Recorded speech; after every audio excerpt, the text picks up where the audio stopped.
When you get a beginner in PLO versus a beginner in No Limit, you're going to destroy a beginner in PLO. Think about it. It's a much more complicated game. They're so far away.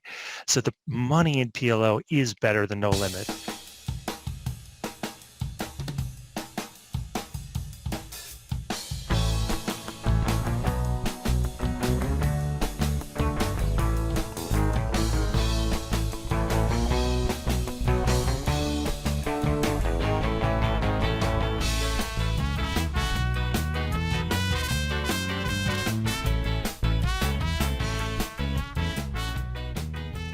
What's up, guys? This is Pete Clark with the Carrot Poker Podcast, and we have the one and only Tuvia Felt, aka the Backgammon guy, somewhat of a local legend around these parts in the Carrot Poker Podcast. This is, Tuvia, your third appearance on the pod, I believe. Yes.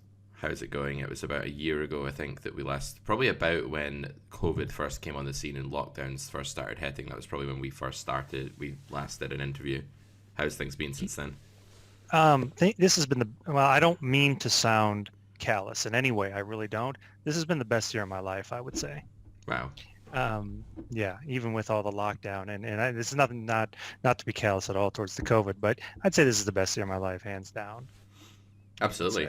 I mean, that can happen. The world, what's happening for the world is not necessarily what's happening for us. This has been the best year for my business, just based on the fact that poker has had such a boom, like online. Yes. Have you been switching a lot of your action over to online, or have you still been finding live games? Just for anyone who doesn't know, Tuvia's like a PLO specialist these days out in Vegas. Right. So, I guess, I don't know if you remember, I was playing 8-game. I was in private 8 games, and, I'd been studying pretty much mostly PLO to begin the 8-game study. And I just kept studying and playing PLO, and just the switch happened. I fell in love with the game. As I got better, a lot of PLO players say this, it just clicks. After, it's really, you don't really know what's going on. It's very hard, but then it just starts clicking very fast, and it's the best feeling in the world when PLO clicks. Yeah. So I switched to online because I wasn't going in at all live for the first 5 months of the lockdown, and I love online now. I'm hooked to online, and I'm going to play more online. I'm going to do both still for sure, but I've been having a regular set schedule and sticking to it, grinding 5 days a week for about 4 hours. And I have been, really enjoying the grind. It's very nice online. What do you like about online? Is it just the pace and the tempo and the less downtime? So, well, first of all, you can table select. So I play on a site where we're very, the same player pool. So you can table select. I stopped bum hunting. I don't bum hunt anymore. Because I think that it's bad for the ecosystem, for the game. I don't want to be. It's just I think it's a tough, debatable area. But I decided I don't want to bum hunt anymore, so I don't bum hunt. But I can still table select, and I can go up in stakes I will table select hard. So you're able to take those shots when you see it. You can watch it, while you're playing all day. But I will say this: so I have gone into live. For 5 months, I didn't go at all, but I got COVID fatigue. I got the fatigue, and, my girlfriend was okay with it. So I went in live. I cannot tell you how juicy the games were. And I played 25-50 PLO. It was a dream. So I did do that a few times. Insane. Cool. Where does the 25-50 PLO run in Vegas? So it runs at Aria. And it was me and one other good player, and that's it. Yep. And then about 4 other just bad PLO players, and it was awesome. Yeah. It was insane. So I felt very comfortable taking the shot. I did not have to bankroll for it, but I had enough buy-ins, and I felt I had to do it. You know what I'm saying? And I did it, and I ran hot as I've been running. You told me one year you had the year where you couldn't lose any hands. Yeah. That's my 2020. 2011. Yeah, it's like 2010 for you. This is 2020. I am on the sickest heater. Yeah. I can't eat. It's insane. And when you go on a PLO heater, wow. It's unlike, it's just unbelievable. Because you're playing big pots so frequently, right? All the shots I took, I won. just Yeah. running hot on all this. I mean, there were smart shots, Yeah. and I was playing good, but I also ran like a god. So I am banked, son. Yeah. Just banked. Nice. Very lucky, but I'll Yeah, take it. but also like I like that you. I mean, you've been a professional backgammon player. You've been a professional poker player. Like you've been around this sort of gaming, gambling, whatever you want to call it, arena long enough to understand variance, and I think that's a super profitable strength for you because there are a lot of people who would take that stretch of immense success playing higher than they've ever played, making more money than they've ever made from the game, and they would put it into their ego and be like, yeah, I worked hard, and but you're sitting there and you're like, yeah, I did work hard, and you're able to separate, and I am sun running. And I think for me, like when I had that year or two where I couldn't lose a pot, I just thought I was a god, and it actually hurt me so much when that Yeah. ended, and I realized that I had to like work on my game a lot. And Right. this is before obviously I set up like the whole business and kind of went in that direction. But back then it was very much like, wait, why am I not killing people anymore? And I think it's just such a powerful viewpoint to have, just to be able to accept when you're running bad without getting really upset and without getting really, really like lamenting about it, I guess. And then when you're running good, to be able to accept that without boasting and reveling in it. I think you're doing a great. That's a great asset that you have. Yeah. Before we move on, at the start of this interview, before we started recording, Tivia said to me that he well, I always interrogate you, right? I'm always the one sort of Yes. asking you what's going on in your life because I think you're a really interesting guy, and we'll get back to some other cool developments that's going on in your life in a minute. But you also mentioned that you have lots of questions for me as well that I never really let you ask or never really opened the floor to you asking before. So feel free. Why don't you go ahead and ask anything you have for me, and then we'll get back to your story. All right. Well, my first question is this. What do you like to do outside of poker? Um, yeah, man. I mean, right now, the answer to that's very different to what it would have been like a year ago. I would have said like, oh, I like just hanging out with friends and going drinking and going to pubs and going out to eat and stuff like that. Like that was a huge part of my life. Like Yeah, I I'm a very social guy, you know, and I have a lot of friends who I'm very close with. I like my friendship circle doesn't change an awful lot. It's kind of been the same for like a very long time, and I don't do like a ton of networking to meet loads of new people or anything. I just have like really close friends that I've picked out who love me and whom I love, and we just kind of hang out a lot, and that's been a big part of my life. So you know, lockdown's kind of hard, just seeing them less, but in some ways, it's been kind of nice. It's kind of brought me closer to certain ones, and I don't know. It's weird how lockdown and things in the UK, we've been in and out of lockdowns for basically 11 yeah. months now. And it kind of makes you realize who you want to talk more with and who you maybe met up with for the sake of convenience. It really forces you to have deep, meaningful content with somebody, to have a relationship with them, and that's been kind of cool. True. Yeah. What else? Kind of chess, bridge. Me and my girlfriend played a lot of bridge pre-lockdown. I was kind of training her up, and we were getting better, playing tournaments, and I played for a bridge league team in the west of Scotland's like district bridge leagues. Played club nights, a lot of bridge. I was huge on it, and that's gone from my life now. That's just gone. I just realized that I don't like it online, so I've literally just put it on ice, and hopefully I'll get back to it and whenever the hell that's viable. But that was a big thing. And then chess has always been a big part of my life as well. I've never been a great chess player, but I've always loved it. I'm sort of playing that on and off and things. So yeah, man, as you'd expect, a lot of strategy, a lot of games, board games with Yes. friends. That's a big part as well. And You socializing. Catan, right? You're a Catan player, if I remember correctly. I love Catan. I think Settlers of It's so Catan good. is it's so balanced. Like there aren't many board games that have that replayability value. Was it you that told me that you played Catan for money? Like you had a little Yeah. oh cool. How did Yeah, that work? I know I'm not that good, but I used to play a lot. I don't play much anymore, but no, we just played with friends for cash. It's just so simple and beautiful. Mhm. You know, it's so easy to learn, um, but yeah. So now let me ask you a question though. Was your girlfriend already into bridge, or did you get her into bridge? We actually played like before she was my girlfriend, she was my friend, and we played in home game circles. Gotcha. And I actually got my ex-girlfriend, my girlfriend at the time, and two friends together of ours, and we set up like a little home game, square, whatever you want to call it, a little quartet where we'd meet up and just play twice a week or whatever. And they were all, I was pretty horrible at bridge. I was a really horrible bridge player, but they were like complete beginners. So to them, I was like this bridge god. So like I was able to distill on them what little I knew and kind of got them into it. And then when me and my girlfriend got together, probably about a year after that, we just started hitting bridge clubs, and she was horrible at first. Like, she was like a beginner, a complete beginner, and she would be the kind of player that everyone would be like, oh, that player's like has no idea what she's doing, kind of thing. But she's got really solid. Like, she's got a lot better in the last few years.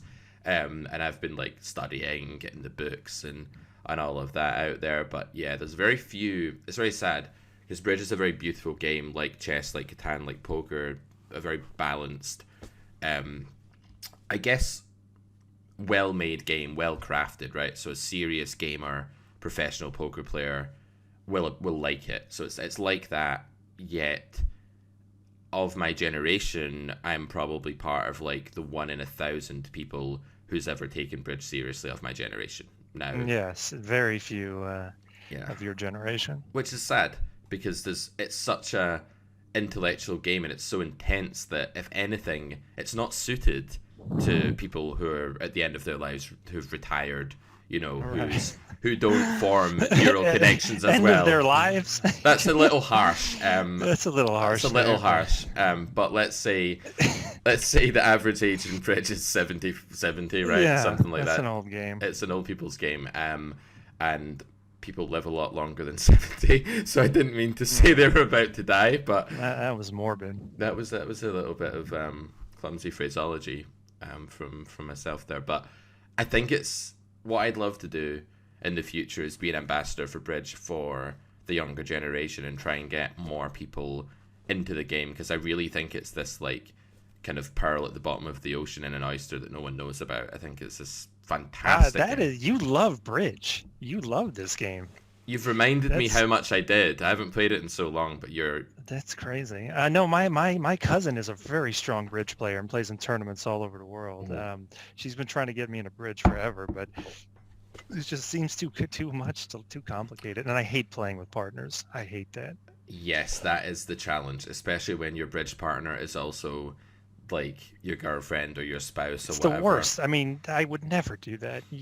That is asking for trouble, man. If you can survive a bridge partnership with your other half, I think it means that you have a very, very strong relationship. That's all I'll say about it. Most people can't.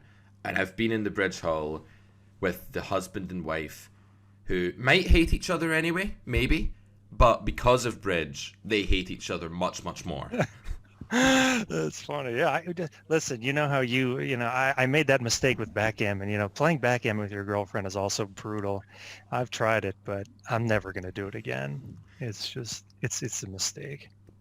I've actually done that, and every time I've played against her, I have just rolled insane, like 5-5, 6-6, and she's just like, how can I win? How can I win? I don't. She can't.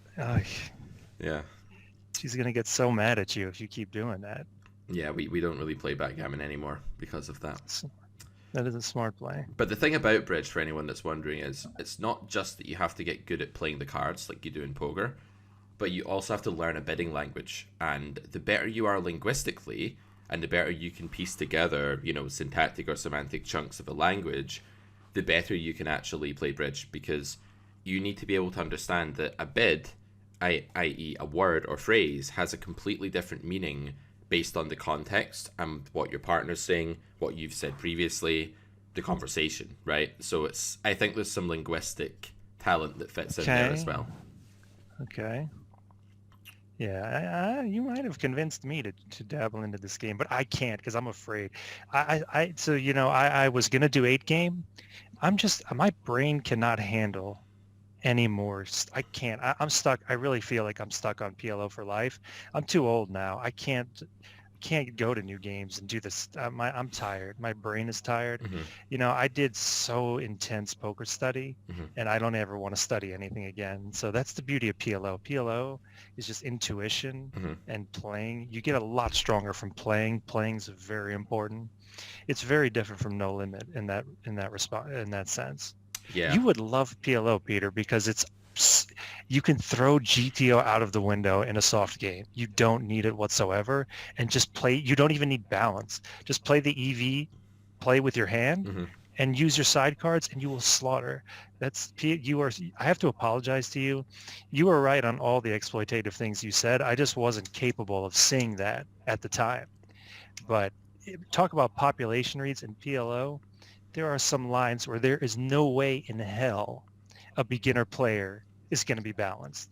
No chance. Even a pro will have difficulty balancing some lines in PLO. Same in No Limit So though. there's Like. so same in No Limit. Yeah, I'm just not strong enough in No Limit to see that, Mm-hmm. but I'm sure it's there. You were right. The population read, I realize, is actually the most. It's like the last thing you learn, but it's like the most interesting are population Yeah, reads and figuring them I out. agree. So that's what I work on hard. I mean, I do all the time, and I've learned a lot of tricks, but you're so right about that. I was saying to a student yesterday, actually, like a fairly beginner student playing like 10NL, just getting into No Limit for the first time and just getting into poker really for the first time.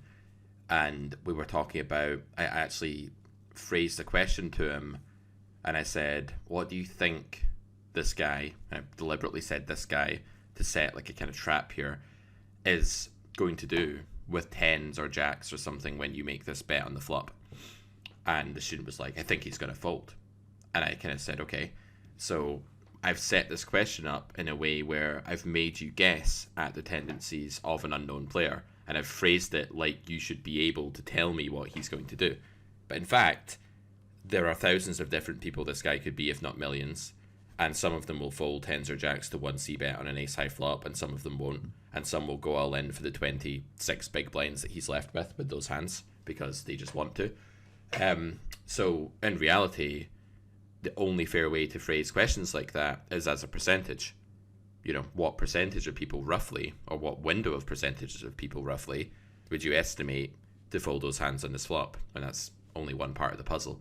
So I think population reads are so powerful because they allow you to play accurately against the demographic, against the whole, without having to make things up. I think weak poker players are notoriously bad for making things up to fill the void in their understanding. You probably get that a lot live, right? People sort of saying, I put you on this, or I had Oh this yeah, read. no, Or yes, absolutely. cool. Right, what else you go on? So let me tell you what happened this year. So in the beginning of the year, I was just going through a really rough time or whatever. The lockdown happened, all this, and I got a very strong feeling for the first time in my life that I've never really had before. It was like, I would like to not be alone, going forward. I had been single and I got to a point in my life where like, okay, I've done that. I've been single. I've had plenty of time to myself, but I'd rather not be alone anymore, and I never really felt that way before, but it felt pretty strong. So I met this girl who was just incredible. I mean, we just clicked right away, and it just kept getting better and better, and it's still getting better a year later almost now. So, it's just fantastic, but she gives me the support. Mhm. She helps with my illness massively. I was doing all this alone. I didn't even realize how difficult, so it's much easier having someone, but she also gave me the strength to play PLO to play poker at a high level Mhm. she just gave me, she's just like a stable thing, in my life. And I had more of a drive to play. I had more of a reason to play. And she just gave me the confidence to do it. And that's what I've been doing. It's just playing cash with a different mindset. I was, always had a good mental game, but this is a even higher level than that, which I didn't even think I could attain. I've just been doing the grind, and she's been massive help. But, she helped me with the lockdown massively. Like, this would have sucked. It would have been terrible. And we just work, we both have similar interests. We both hate humans. We both hate people and don't want to. I'd never have guessed you hate people. Yeah. No, well, like I love people, Mhm. but I like them at a distance, Yeah, so I to know what you speak.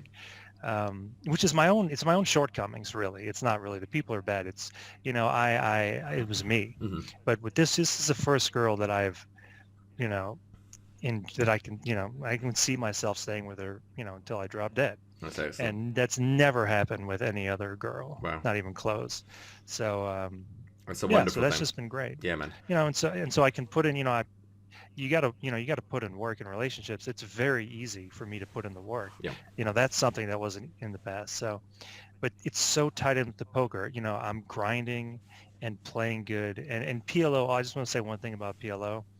PLO is a very, very different game from No Limit Hold'em. They're very different. Now, the one's not better than the other, but PLO uses different parts of your brain, different styles of thinking.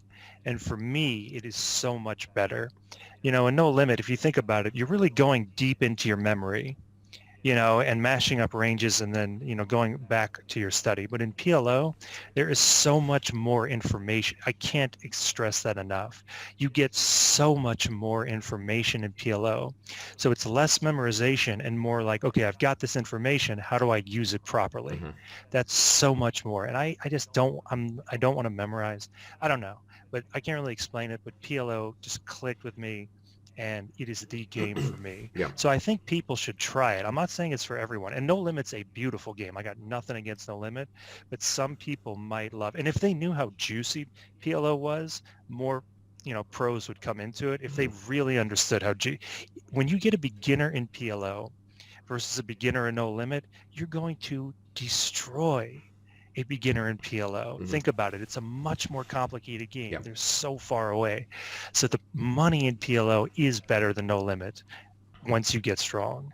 And you could play 25-50 with these PLO degenerates. It's insane. I don't want to tell people, but I also want the liquidity. So I really am trying to grow PLO. I Yeah. do want the liquidity at the end of the day. But God, if people knew how soft the 25-50 no limit hold'em games are brutal. The PLO games are a joke. And when you get good, it's just the dream, baby. I mean, it's insane. You got to see it. You got to come and play live PLO in Las Vegas. I'm there. Like as soon as this is all over, I'm going to Vegas. I was putting it off before. I'll go back to Vegas one day. I'll meet all these people I've met online who I really love talking to. No, why don't I just do it? Like, yeah, totally. I'm there, man. I'm there. When you get the vaccine, you should come. I will. Once you get the vaccine, you're good to go. Yep, absolutely. And come over and listen. We're just gonna degen nonstop. That's basically all there is. But yeah, I owe everything to my girlfriend, honestly. So my illness is getting worse. It's getting brutal. My bipolar disorder, it's a degenerative illness. I'm doing everything I can. I'm on so many medications, and they're changing all the time. But without her, it would just be so much more. I mean, I can't imagine life now, how I lived before, Hmm. you know. I just didn't realize it's so brutal. So Yeah. that if she leaves my ass, then I'll have to go back out on the hunt because I can't be. I don't want to be alone anymore. If that I'm sure you Oh, would appreciate that. totally. Yeah. I mean, I think being on your own is a very difficult thing because you just don't have that daily. There's someone there. It's like when you're a kid, right? Like there's always if you True. have a if you're lucky enough to have a reasonably stable upbringing, then there's parents there, and you grow up with that support net and that safety mechanism. And I think a lot of people, men in particular, actually women as well, but men in particular, if they are of the introverted personality type, it's very easy for them to isolate themselves in adult life, particularly if they don't find someone that they're really happy settling down with. And you can get used to that. And I've never really been single for huge amounts of time myself. I'm probably the opposite. Like I've maybe stayed in relationships that I maybe shouldn't have for too long based on that fear of being alone. But I think there's a balance there, and you also don't want to be putting yourself in a situation where that becomes normal and then you feel like you've made life so much harder, but you're so desensitized to it because it's just always been you. I think that can be a scary thing. Yes. Yeah, that's a good point. I had accepted right before I pretty much met this girl. I sort of accepted to myself that, I have to accept that I might just be alone because, I had brutal relationships Hmm. and not to say, and no, so, I've known I was also, I wasn't ready. I'm not trying to say bad about that, but it was just tough on me. Yeah. I'm super sensitive guy, and they were just very heavily emotional Yeah. relationships, and it was just wearing me out. Whereas my girlfriend now, she's the most stable person I've ever met. So she's more stable than anyone in my Mm-hmm. family or any of my friends. She's the most stable person I've ever met in life, and that is the most important. That is what I need more than anything, is stability. So Yeah. it's huge, but the effect it had on poker, I didn't know it was coming, but when I play, it's just a different. When I go to the casino now, I used to go to the casino single. Mm-hmm.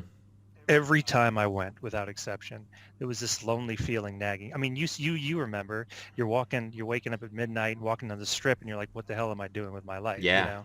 Yeah. When you have a girl that you're working for, and she's back home, Mm-hmm. you know what you're doing. You don't question it. Everything's what it should be, and that feeling is so great. Because when I was playing, it was always there. I hated casinos, really. Mm-hmm. Now when I go, it's like awesome. I get to chill, Yeah. and it's night and day difference, if you understand what I'm Totally. saying. It's not the only thing in your life. It's not like when that's the only thing in your life, it becomes like a kind of, well, is this it? Like, this place, this is me, this is my identity. And Yeah. it probably goes against your biological purpose and wiring somewhat as well. We've not evolved to be happy just isolating ourselves. We've evolved to support families, to support spouses, to, procreate and all these things. And although you may not want to do exactly those things directly, the feeling of loneliness is in some way, to me, I'll talk very briefly about philosophy here. Like, I'm very much a physicalist, and my belief is that there's not really anything causal or effectual that's not physical. And I believe that, when you experience a Yes. feeling of loneliness or emptiness, that is type identical to a biological and physical state that has occurred in your life before and is now occurring due to your past and present neurons and the way Yes. they're situated with your body and the I love you, because I'm a hard deterministic nihilist. yeah. It's exactly how I think. You said it great. Right. So I think based on that, where was I going with this? Yeah. So that feeling, as much as you can describe it in human words as like, I don't want to be alone anymore. Realistically, I think what we're saying is I'm living my life in a way that directly conflicts with the way I've evolved and been built to live my life, and of course that's going to give you a deep feeling that something isn't right. Yeah. I love that. So you said something interesting. You said is this what defines me? And the reason why I hadn't been able to commit to any relationships in the past was for many, many reasons, but one of the reasons was I was afraid to let someone else define me, Mm-hmm. because I had such a big ego, and I was so full of myself. Um, and with this girl, I don't have that. I think it's mostly because I'm older, and I realize I'm not that as great as I think I am. That helps, but I wasn't able to let anyone define me. But now I'm totally able to. Now I realize I'm a complete donkey, and the fact that this girl's with me is a miracle. So so I will happily let her define me, in that sense. But I don't regret any of my single time. Mm-hmm. It was great. I kind of do regret it, to be honest. But I understand why, and I understand it. And sometimes you just don't meet a compatible girl. Yep. You can run bad in that arena. Totally. Um, And so seeing that is so key, right? Like, not just getting married because you're at a certain age. Like, I think there's a social epidemic, if I may use that. I keep using this word. I think it's just like subconsciously brainwashed into me, um, due to COVID or something. Like, but I keep saying that. But there is a social epidemic, at least where I live and where I'm from, where a lot of the people that I see around me aren't particularly happy and aren't really with. I mean, it's not really for me to say, right, because I'm on the outside, but it would appear to me right, but that you can see it. It doesn't look like they're it doesn't happy. look right. It doesn't look like the right fit. Right. And Yeah. but by that point, they've accepted that that's what their life's going to be. Like, that's what they've chosen. And I think a lot of people have a very hard time saying, well, and myself included, at various points in my life, and saying, actually, this isn't right. Maybe I have to like be alone for a while until I get the right thing, until I figure something out, until I work on myself. And that's a super difficult thing to do. It's daunting and it's intimidating.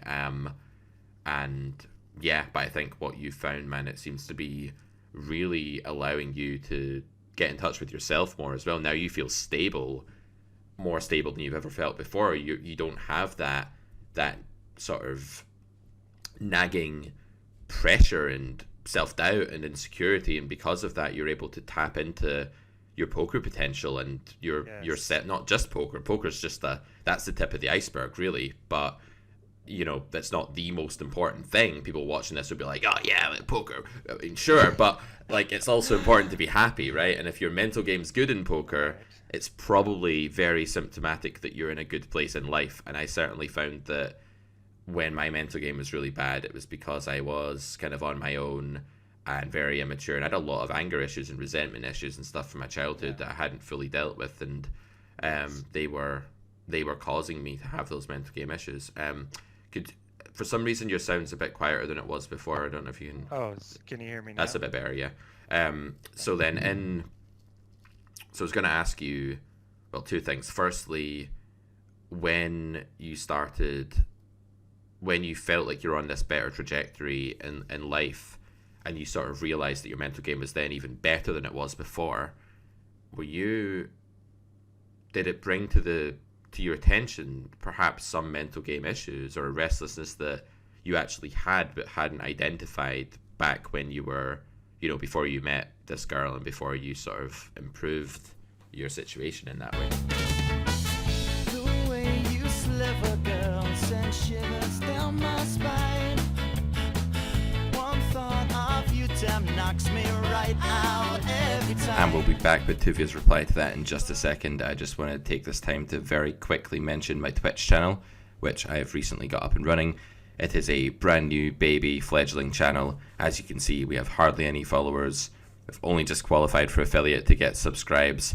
Guys, help me out. Let's build this channel. There's going to be live streams, me playing poker live. There's going to be study sessions with our student community. There's going to be all kinds of shenanigans going on the Carrot_corner Twitch channel. Give it a follow, and I'll see you there for a stream. Back to When trees don't sway your way, nothing says that you gotta stay. Yeah, so that's a great question. So as you know, my mental game, I worked on it very hard for a year, and then almost miraculously, for about 2 years, my mental game was awesome, and I was bringing my A game, but there was always one problem, and that was confidence, the confidence to grind and I lacked the confidence. And what she that she that's the was the final missing key, and she gave me the confidence to just fire away without hesitation. Mhm. I would hesitate because I'd be like, you know what, maybe, and I'd have to always go back to the lab because I'd be like, you know what, maybe I'm not as good as I think I am, and go back to the lab and all this. But excuse me, with her, no, she gave me that confidence, and not only the confidence to play at a high level and bring my A game. I'm not nervous about the money. Ironically, I would assume I would have been more, Mhm. but I'm just not, because I don't know why that is, but just I have that I confidence. have a theory. Yeah. Well, what is it? I may be wrong, but I like to give people my theories as a coach as to why their mental game issues might be what they are, and then you can sort of reflect on that and see if I'm wrong or if I'm right. But one pattern that I've identified in students is to do with self-worth. And there's a podcast, episode 93, I think, with my student Will, where we talked about his kind of roadblocks in poker and why he's struggling to ever play well at the table. He's just playing D game like all the time, And one of the things we'd identified in that podcast and in coaching prior was that his self-worth at certain times was extremely wrapped up in poker. Like he wasn't happy at some point with what he was doing, and he didn't get much self-worth from his job previously or from his life. And it's funny because he's now in a better place with both like relationships and work and stuff as well, and we talked about that. But to some extent, I would say the more a player's self-worth lies in his poker results and how much money he makes and his poker career, the scarier it can be to put that on the line and to take shots and to be aggressive. Because if you fail, it's not just your bankroll that takes a hit, but it's your perception of how well you're doing in life, and it's your own ego. So if you've derived a lot of worth outside of poker now, and you actually maybe see that as primary, and maybe you even see poker as secondary now, which is probably healthy, Yes. you know, maybe now you can take shots because you know that whether that goes badly or goes well, it doesn't define your self-confidence or your self-worth as a person. Yes, that is genius actually. And the funny thing is I'm sure that that is correct, but you're hitting my subconscious, so hearing that, I can't say that yes or no. I'm going to just say no, but subconscious, I'm sure that that is correct. It's genius. And because you know what? My biggest fear is not really just losing the money. It's that I'm no good at the Right. game. That would really hurt my self-worth. But now I don't give a, now it's not important to me at all. Mm-hmm. What's important to me is our relate.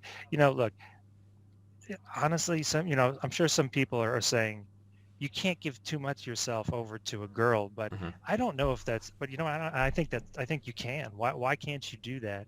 She's amazing. And the most important thing to me is our relationship and putting in work. So if I want to put in proper work Mm-hmm. and build it properly, Yeah. I think that attitude is not necessarily a bad thing to have. I've had enough of myself. Mm-hmm. I'm sick of myself, Mm-hmm. really. I don't need any self-worth. I don't care. This girl is bigger than me, Mm-hmm. metaphorically speaking, of course. And, and it is what it is. I mean, maybe I shouldn't do it, but it is what it is. Mm-hmm. I'm doing it. So, and again, there it is. Yeah. But she's great. And it's just, and when you build a relationship, that's a very important thing. We're putting in a lot of work, both of us. We're really working hard at this relationship, and I really like that. And I like, continuing to build as strong as possible Yep. the relationship. I love, and that's the key. It's so enjoyable, and it's making me so happy. It's the most happy thing I've ever been. So why not put in all, as much effort as I Right. And can, also, you, without burning out, of course. sure. You got to have space and all that, and we get that Yeah. totally. But she's, this is the most important thing. But if you don't have that attitude, if you have an attitude like it's not all or nothing, like I need, like, people say things like you got to put yourself first, like you've got to be happy in yourself first before you can blah blah blah blah blah, as if it should be possible for the human to craft themselves into this impenetrable fortress that's completely fine without love.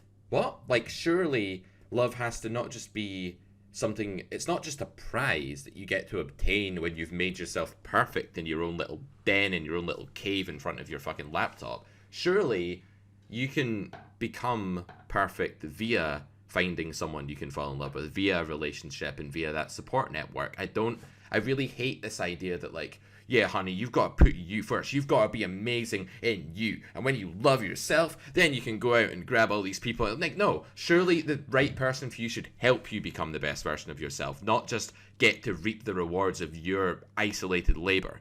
Yeah. Right.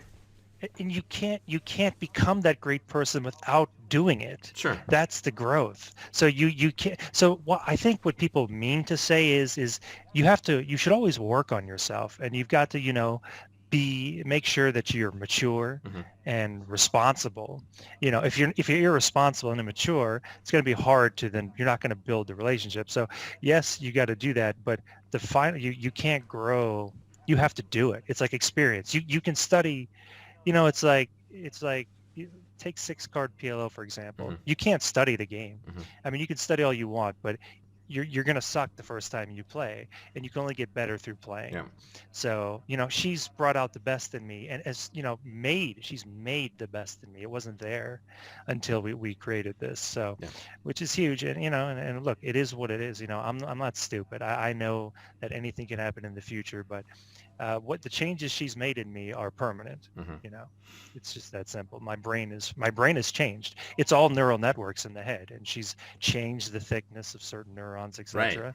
And that's it. And that ain't going away. Yeah, if you have that belief, then that is what's happened. And it was interesting, actually. I was talking to a friend the other day, and she was kind of saying, like, well, if you have this belief that everything is just a physical, like, does that not ruin things for you? Like, if you think about that, does that not make everything less magical? Does it not ruin like the feeling of magic as a human that you can experience? And she uses this word magic, and it's actually a word that I've used before, like in my life, to talk about like emotional states and various human experiences that aren't just, logical things. And I don't think it needs to. I think that you can appreciate that there's a wonderful feeling inside me right now that's X, Y, and Z, but that also happens to be identical to some neural state. Like, that doesn't seem to be a contradiction to me. But yeah, Right. If anything, it's the opposite.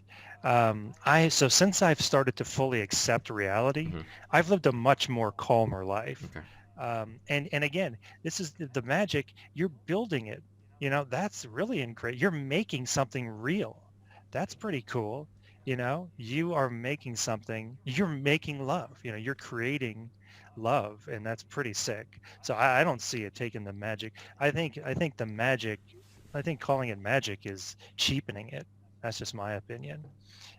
You know, you got to put in the work, and then you've got It's something. a bit like the whole argument from design, like, where people say, there's a creator and he made this world and all these little bits and it's so amazing that he did that. And it's like, well, actually, what is more amazing? Is it more amazing for someone with, infinite power who's omniscient and omnipotent and benevolent to create this world? No, it's like easy. It's just like me picking up this mug. Right. And this Simple. world sucks. You could have made a much Right, better world. You right. just There's all don't. these arguments as well, but like, yeah, I think while we're on this philosophical, physicalist tangent, I think like the idea that the world did this itself, that it evolved in these ways and it created all this amazing shit, is phenomenal. And on my other monitor right now, you know how it shows you as a screensaver, like Microsoft will give you like, here's this amazing part of the world, and it's like this lagoon with all this Yeah. forest around it on a rock in the middle of the sea. And I'm like, yeah, that's fucking cool. And I'm looking at it and I'm thinking, it's way more cool if that just happened spontaneously by nature than it is if some guy with infinite power made it.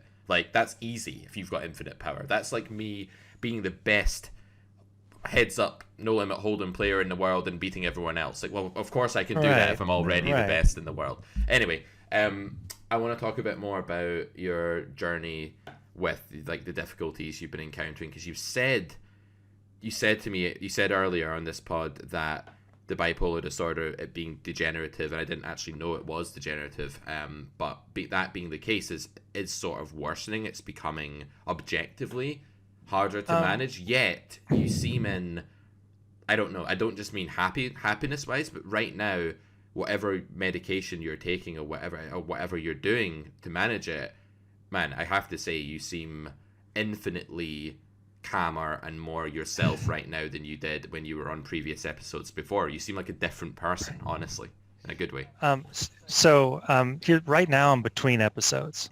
And the problem is I've been getting less time in between episodes. Right. That's what happens when you get older. The good news is, it's getting worse, but on the other hand, I'm getting better at managing Right. it. But actually, if you would have seen me a month ago, I went through about 3 weeks, a month and 3 weeks ago, I went through 3 brutal ass weeks Right. of insane pain. I almost had to check myself into the ER a few times, but I just pounded it through. However, I am outside, so it is what it is. But I am getting better at dealing with it. It definitely helps having the girlfriend massively, and poker helps. I'm getting better. I'm getting on medications so I've been treatment resistant my entire life, which is the worst thing. So medications really don't do much, but I'm still trying. And I was on a good medication for a couple of years, but it stopped working, Right. and so that's unfortunate. But I'm doing okay. I just did the manias are not so bad. That's the good thing. Is I just maybe I talk crazy and get hyped up on PLO, but they're really not that bad. It's the depression, it's the pain, Sure. man, so painful. But so I'll tell you. So I have a pain doctor. I may be getting on opioids for the treatment of the pain, and that will help massively. But I don't want to take them. Sure. Because you got to get off of them and they suck, and it's just a bad, yeah, that's where I'm actually headed. That's like I've tried everything else. Yeah. So next episode, I'm going to be popping opioids, which, I'm looking forward to on one hand because they're awesome.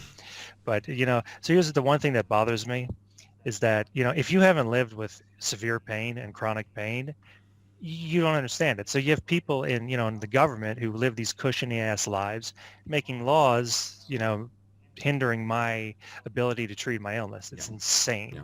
And it's extremely frustrating when you suffer from these and you can't get medicine. Mm-hmm. There are many studies with psychedelic drugs for the depressive episodes. Mm-hmm. And, I can't even try that Mm-hmm. because it's illegal. So I have to fight the government on this, but it's like, it sucks. But when I'm doing good though, it's amazing. Mm-hmm. So I always just remind myself, when I'm hyper focused and Mm-hmm. loving the whatever I'm doing, it's great. Mm-hmm. So I still wouldn't trade lives. I still love my life, Mm-hmm. but and the worst thing is my girlfriend hates seeing me in those states, and it Of kills course. me. And Yeah. but she's so good. But she does it like a champion.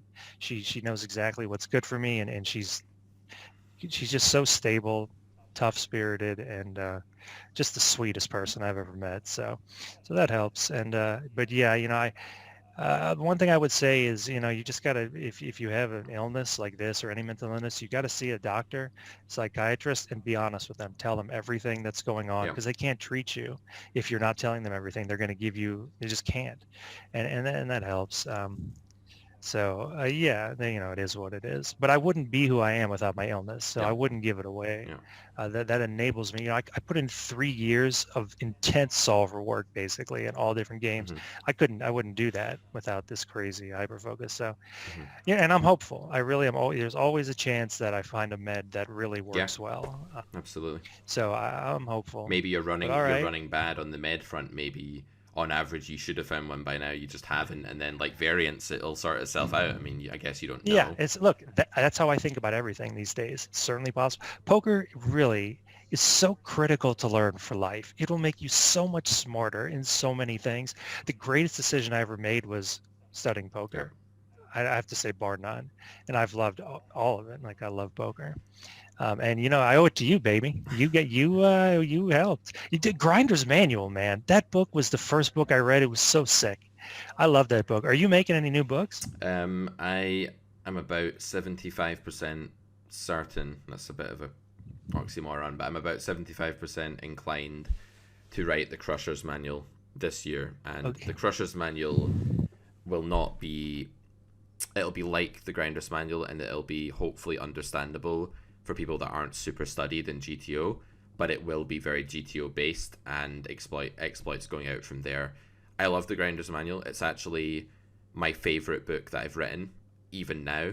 And I wrote that book without much GTO knowledge, and I deliberately stayed away from GTO. And what I talked about in the Grinder's Manual at the time was basically which factors affect the EV of a hand, just that hand, in that situation, right?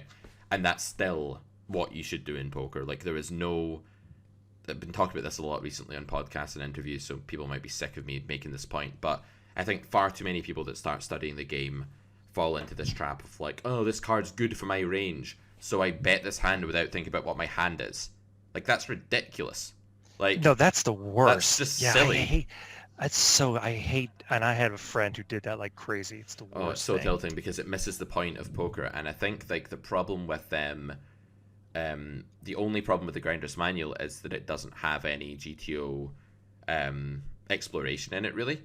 But it has the right way for beginners and new players to look at poker, which is you have a hand and there are certain factors you need to find and gather that affect the EV of how you play that hand. And if you can weigh those up properly, you can choose between two different lines, right? And I want to make the Crusher's Manual, which is clearly going to be the sequel, right? You can tell from the title, to the Grinder's Manual. Yes, no, that's a great sequel. It's the perfect name. But it's going to be GTO based, and it's going to be like, this is the game theory of poker, 100% objectively, independently of what anybody is doing, and here's how we can exploit with it.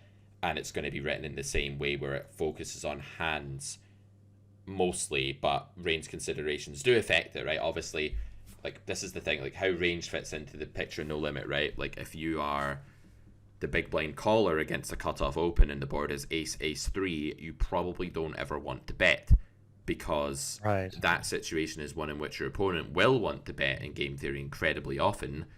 And if you have a good hand, therefore the EV of checking is completely fine out of position. You face a bet, you go from there. It might even be higher.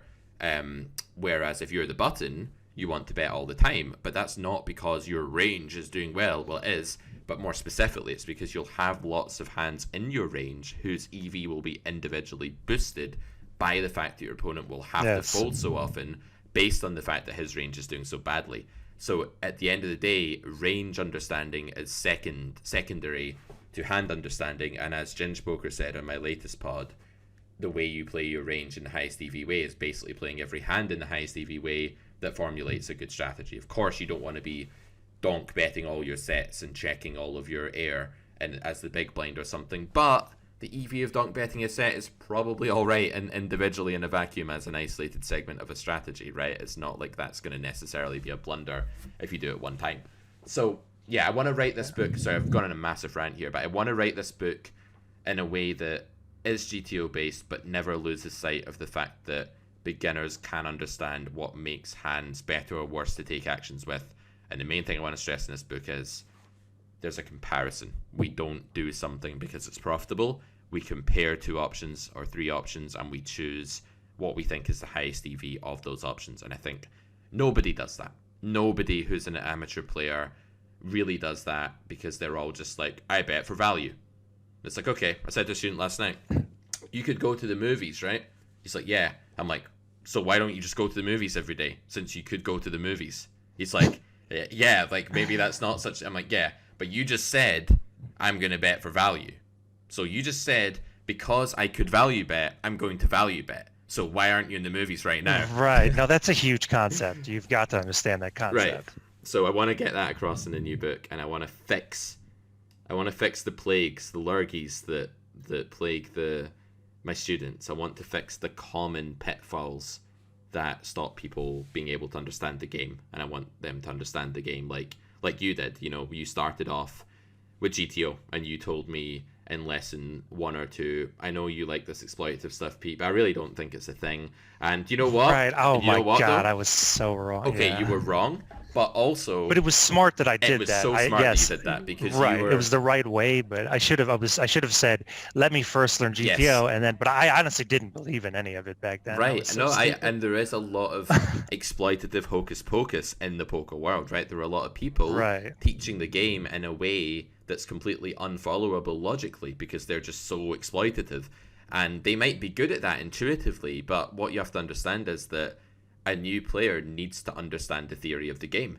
And that's a huge thing. And I think you've been so successful because you made yourself learn GTO first. You built that up from the beginning. You became an absolute beast at it. You know, maybe I was a beast at No Limit GTO. Yeah. I have to say. You married Pio, right? You said I did. I studied Pio. I mean, that's all I did for a long time, and it was great. But and here's what I've realized: it's very hard to exploit properly. Now, if you could do it, you're going to crush, of course, but it's very hard to do. So if you're thinking about poker, you should not even be able to see it at the beginning. But then you do GTO and then you start to see it.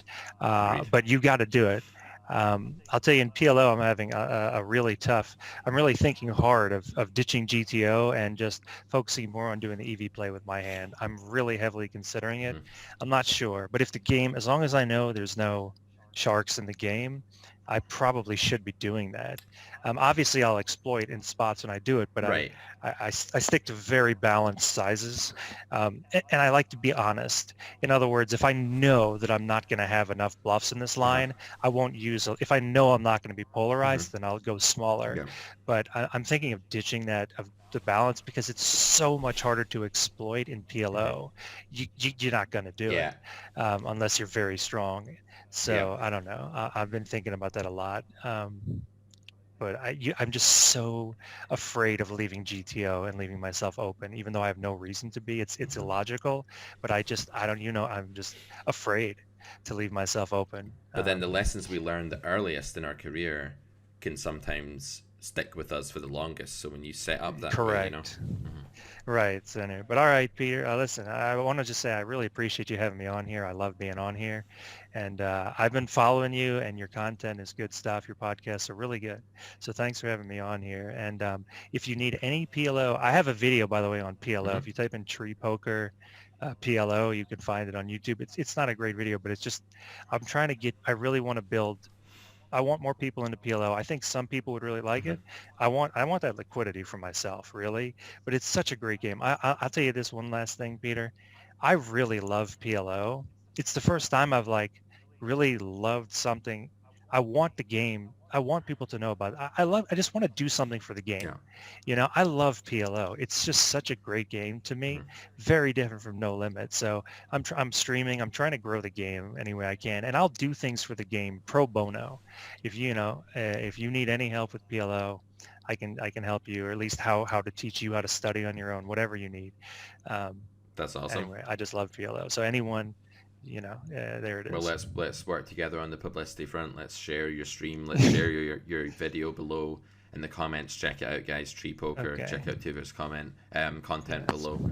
Um, just real quick then, if someone is moving from No Limit to PLO and they're kind of worried that they'll be learning like another game and it'll be really difficult to trans to transfer skills, what Yes. should a hold you've done both, you've studied GTO heavily, what should a Sure. Hold'em player Sure. do differently in PLO to Hold'em, and what would be like a couple of the biggest pitfalls for him or her to avoid?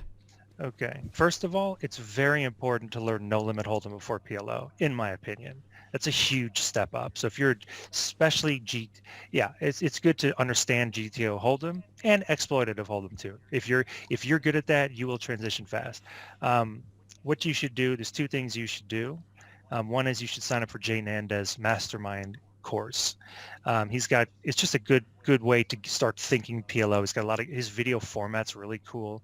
I mean, he's got these pre-flop charts that are amazing. Pre-flop in PLO seems so difficult. It's very easy. If you pre-flop PLO is even easier than No Limit because the mistakes are very small when you make them. So you don't have to stress. Pre-flop in PLO is much less important. PLO is a post-flop game. So Jay Nanas and Run It Once just created this tool called Vision. It is amazing for learning GTO. It has this practice feature where you can just practice playing the bot. That I highly recommend. Um, I did Munker Solver for 2 years pretty intensely. That's if you want to go that extra mile, but you don't even need to. You don't. Solvers are not that as big a thing in PLO as they are in No Limit. You don't need to do a day of solver work to crush Mm-hmm. once you understand the game. That's the beauty. So if you're sick of solver work, switch to PLO. Certainly 5 or 6. There are no solvers for them, but regular PLO, Jane Andes, and Run One's Vision is very nice. And watching videos. Last thing, watching videos in No Limit is okay. It's good, but watching videos in PLO from One at Once, especially like from Galfon, is massive.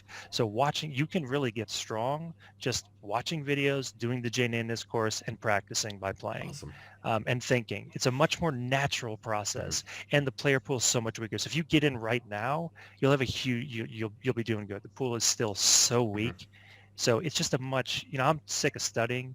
PLO is a much better. You can do it a better way. You got to take it serious, but you got to play a lot and watch videos and think and talk with people. The old school stuff is back in style with PLO. Talking hands with friends is huge. Especially multi-way pots, coaching, and that's it. There it is. And different games suit different people, right? So you could, final point, you could be, if you've been bashing your head off the brick wall, as it were, and Hold'em for a while, and you're like, God, I'm not really making it. I can't really get my head Yes. around this very technical, very concrete, objective game. You might want to switch to a game where there is more information that you need to intuitively grab and slot Yes. together, instead of going so Hold'em, you're going very hyper focused into the little bits of info that are there. PLO, you're Correct. more Yes. gathering in the right way from different places, right? So it may well Right. be that Hold'em's not the right poker career choice for you, and if it's not working, there's Yes. no harm in trying something else, right? Right. It's going to take 1 year, but after 1 year, you will be a winning player if you have a no limit Mm-hmm. background.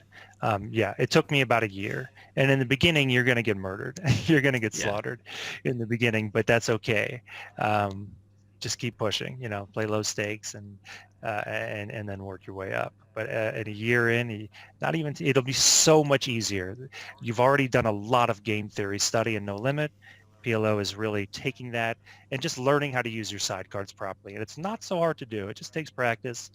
When you get to use your sidecards in PLO for your strategy, and that's what your strategy mostly Mm-hmm. is, it's just a wonderful feeling. You don't have to guess. You don't have to memorize. You've got the side cards and you know what to do You're with them. seeing extra parts of the deck that are therefore blocked or unblocked. It's just like in Hold'em, but cards have fallen onto the floor and you can see them and your opponent can't. You Right. better look at those cards because he's got his own ones on his Yes. side of the table, right? It's an important Correct. concept. It's beautiful. I love it. It's like a puzzle game, especially pre-flop. Pre-flop is very fun too, when you're learning it at least. All right. Cool, man. It's been any other questions, or are we good? not really. I'll let you get to bed or whatever. I know it's like 1 a.m. in Vegas. My day's just starting, so I'll go make another coffee. I'll let you hit the hay. All and right. Thank you so much for coming on. It's been a pleasure as All right. always, and we will do this again in the next year and keep following you. I'm sure that people would love to hear the twists and turns of your fascinating journey. But final thing, I'm just super happy for you, man. I can see you're in a much better place right now. I'm really big shout out to the future Mrs. Backgammon guy, maybe. Sounds like she's a great girl. I've got a 5-year rule. We date for 5 years. I'll propose on the 5th anniversary. All right. Thanks for having me, man. Appreciate it.